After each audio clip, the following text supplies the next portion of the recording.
eu li uma história real, de uma criança que estudava em uma escola de fazenda, uma escola rural à beira de uma estrada.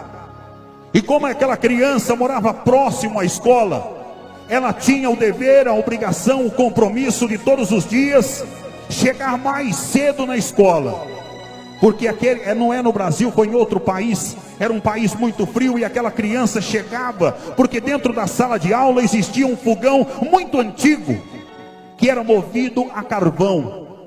E aquela criança chegava bem cedinho e botava fogo no carvão, acendia, para quando o professor e as crianças chegassem na escola, a sala de aula ia estar quente e agradável. Certa vez, quando as crianças e os professores foram se aproximando daquela escola de madeira, ela estava totalmente em chamas, ela estava pegando fogo. Correram para dentro da escola, conseguiram entrar e tiraram aquela criança mais morta do que viva. Ela estava desacordada, a parte inferior do seu corpo estava totalmente queimada, os machucados, as feridas eram de grandes proporções. Levaram aquela criança para o hospital da cidade.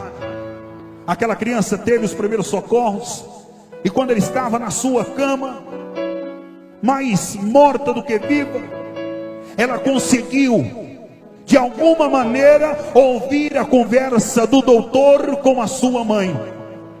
E o doutor falava baixinho para sua mãe: olha, seria uma bênção que o seu filho morresse. Ele não tem condições alguma de vida. Ele não tem condições alguma de vida. Ele vai ser um problema na sua vida. E aquela criança, ouvindo aquilo, tomou uma decisão, entregou a sua vida a Deus e disse: eu não quero morrer, eu quero viver. E assim aconteceu. 2 dias depois, aquela criança já estava relativamente bem, quando mais uma vez ela escutou a conversa do doutor com a sua mãe, bem baixinho. E o doutor disse assim: olha, eu não sei o que aconteceu, o seu filho sobreviveu, mas não tem chances alguma dele andar. As suas pernas estão muito finas, as queimaduras foram muito graves. Nunca que essa criança vai conseguir andar. E mais uma vez ele tomou outra decisão: eu não quero apenas viver, mas eu quero também andar, e o meu Deus vai fazer isso comigo. Aquela criança teve alta, e na sua casa todos os dias a sua mãe massageava a sua perninha fina. E enquanto ela massageava aquela perna que não tinha reação alguma, ela também fazia a sua oração. Ela pedia para Deus para que seu filho tivesse uma vida melhor. Os dias foram passando, todos os dias massageando aquela perna. E um certo dia a sua mãe levou a cadeira de rodas para fora da casa para aquela criança tomar um sol.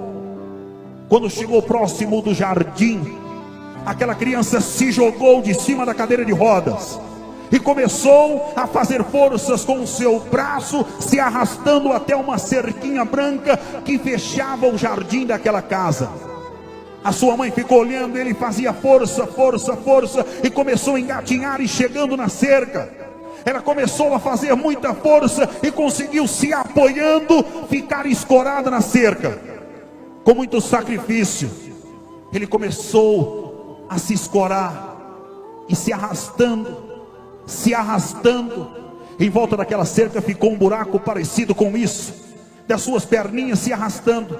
O tempo foi passando, a sua força de vontade era grande, a sua fé em Cristo era maior ainda, que com pouco tempo aquela criança começou a dar os seus primeiros passos. Passou mais um certo tempo, aquela criança começou a caminhar sem ajuda de muletas, sem ajuda de andador. Ela não queria aquilo, ela queria mais. Ela começou a ir à escola caminhando. Com pouco tempo depois, aquela criança estava indo para a escola correndo, pelo simples fato de querer ir correndo, pelo simples fato de estar alegre em estar apenas correndo. Passou-se o tempo e aquela criança foi para a faculdade. Lá na faculdade, essa criança entrou para o time de atletismo. Com pouco tempo depois, aquela criança se tornou o homem mais rápido do mundo na corrida de 1 milha. Eu não sei se eu vou saber pronunciar o nome desse homem.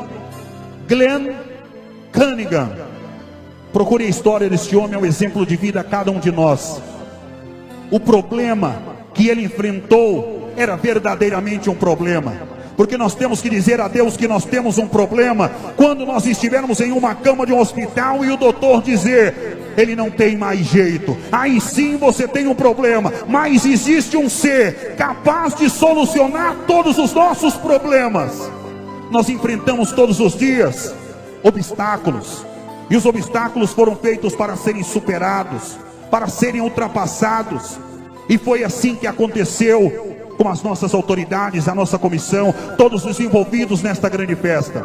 Às vezes pessoas ou a vida nos colocam um obstáculo em nosso caminho, mas quando entregamos a nossa vida nas mãos de Deus e confiamos, o resto é resto, o resto Ele fará. E está aqui a prova viva de que Jesus é capaz de mudar a nossa vida. Senhores competidores, não diga a Deus que você tem um problema, diga a Deus que você tem um obstáculo, e Ele vai te dar força para superar todos eles.